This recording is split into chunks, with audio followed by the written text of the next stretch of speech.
নেত্রকোনার দুর্গাপুর উপজেলার সীমান্ত ঘেঁষা গ্রাম ভবানীপুর বাংলাদেশের শেষ প্রান্তের এক প্রত্যন্ত গ্রাম। একদিকে সমুদ্রের নদী, অন্যদিকে ভারতের সীমান্ত। স্বাধীনতার অর্ধশতক পেরিয়ে গেলেও এই গ্রামের মানুষের ভাগ্যে জোটেনি একটি পাকা রাস্তা কিংবা স্থায়ী সেতু। বর্ষা আসলেই যোগাযোগ ব্যবস্থা হয়ে পড়ে একেবারেই অচল। মাটির রাস্তা ও ভাঙাচোরা বাঁশের সেতু পেরিয়ে জীবনের ঝুঁকি নিয়ে প্রতিদিন চলাচল করে এই এলাকার মানুষ। কেউ অসুস্থ হলে কিংবা জরুরি প্রয়োজনে ভরসা বলতে 2 চাকার মোটরসাইকেল। অবকাঠামোগত উন্নয়ন থেকে বঞ্চিত এই গ্রামের মানুষের একটাই আক্ষেপ, মৃত্যুর আগে যদি অন্তত পাকা রাস্তা ও স্থায়ী সেতু দেখা মিলত।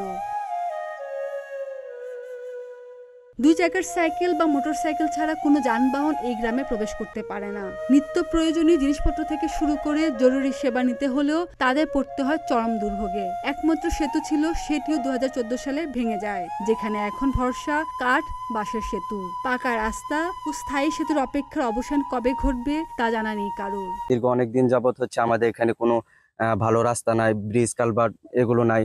যাও একটা ব্রিজ ছিল, এটা 2014 দিকে ভেঙে গেছে বন্যার কারণে। এ পর্যন্ত প্রশাসন বা কোনো রাজনৈতিক দল কিন্তু উদ্যোগ নেয় নাই, যার কারণে আমাদের কিন্তু অনেক ভোগান্তি পোহাতে হয়। আমরা তো বহুত বছর ধরে আসি দুয়ে কষ্টে, এই যে আপনার পারাপার খুব কষ্ট, আমরা নিজেরাই মেরামত করি। এই পর্যন্ত দেখছি তো অনেক বছর দেখছি, আমরা আওয়ার পর থেকে দেখি এনে কোনো একটা নিরাপত্তা রাস্তা পাইলাম না। ব্যবসা বাণিজ্য তো যে আপনার এই দোকানে মাল নিয়ে আসছি কত কষ্ট করে।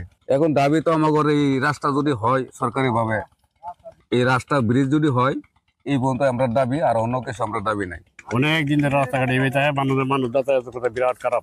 মানুষ যাতায়াত করতে পারে না, গরিব মানুষও চলতে পারে না, কোনো করতে পারে না। মনে হয় আমরা বহুদিন ধরে চেষ্টা করতেছি, রাস্তা হয় না। আমরা দাবি তো রাস্তা অনেক লাগিয়া, আমরা তো রাস্তা দরকার, রাস্তাঘাট দরকার হলে আমরা রাস্তা যাতায়াত করলে গাড়ি ঘোড়া যাতায়াত করতে পারে না। সবচেয়ে বেশি ভোগান্তিতে পড়ে শিক্ষার্থীরা। বিদ্যালয়ে পৌঁছাতে তাদের প্রায় প্রতিদিনই হাঁটতে হয় কয়েক কিলোমিটার কাঁচা রাস্তা। এই একটি কাঁচা সড়ক পথ দিয়ে আমাদেরকে নিয়মিত স্কুলে আসা যাওয়া করতে হয়, এবং আমার সাথে অনেক শিক্ষার্থী পায়ে হেঁটে আসে। এই ঝুঁকিপূর্ণ ব্রিজের কারণে আমাদের মাঝে মধ্যে আসতে অসুবিধা হয়। বর্ষাকালে আমাদের আসতে আরো বেশি সমস্যা হচ্ছে। আমরা প্রতিদিন আসি, পায়ে হেঁটে আসি, এবং রাস্তাঘাট অনেক কাদার জন্য প্রায় রাস্তার অবস্থা বেশি ভালো না, প্রায় গর্ত হয়ে গেছে। আর এর জন্য আমাদের স্কুলে আসার জন্য অসুবিধা হয়। আমরা স্কুলে প্রায় নিয়মিত আসতে পারি না মাঝে মধ্যে, এবং স্কুলে আসতে পারলেও সময় মতো আসতে পারি না। এর জন্য আমার আবেদন যে আমাদের ওই রাস্তাঘাট এবং ব্রিজ যেন আমাদেরকে করে দেওয়া হয়। গ্রামের প্রবীণ এক বাসিন্দা 80 বছর বয়সেও উন্নয়ন দেখেননি। তার আক্ষেপ, মৃত্যুর আগে ভালো রাস্তা দেখে যেতে পারাটা তার একমাত্র আশা। আমরা এলাকার মধ্যে কোনো রাস্তাঘাট নাই, ভাঙ্গা চূড়া, এটা দিয়ে আমরা যাইতে হয়, আইতে হয়। বর্ষাকালে তো 8 বাজার খাওয়া কষ্ট না, পানি কমলে হাতার ফারে জাম লাগে, আউন লাগে। দিন এই যে এত বছর হয়ে গেল, 70-80 বছর হয়ে গেল আমার রাস্তাঘাট পাইলাম না।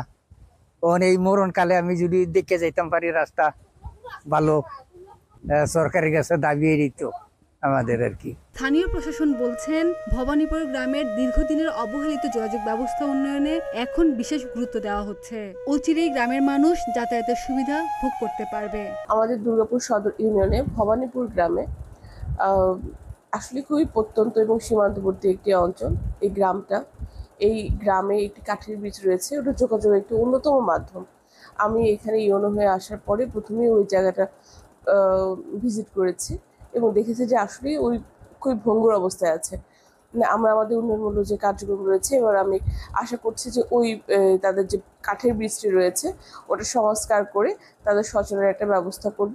এবং এছাড়া আপনারা জানেন যে পানি উন্নয়ন বোর্ডের ওখানে কার্যক্রম পরিচালনা হচ্ছে। আমরা সার্বিকভাবে এই জায়গার যে মানুষজন রয়েছে তাদের রাস্তাঘাট উন্নতিকরণের সর্বাত্মক চেষ্টা করছি। বাংলাদেশের শেষ সীমান্তে এই ভবানীপুর গ্রামে আদিবাসী ও মুসলিমের মিলেমিশে বসবাস। গ্রামবাসীর প্রত্যাশা, অবহেলিত এই সীমান্ত ঘেঁষা গ্রামে দ্রুত উন্নয়নের ছোঁয়া পৌঁছাক। একটি স্থায়ী সেতু ও পাকা রাস্তা নির্মিত হলে বদলে যাবে ভবানীপুরবাসীর জীবনচিত্র। খাদিজা নিপা, প্রতিদিনের বাংলাদেশ।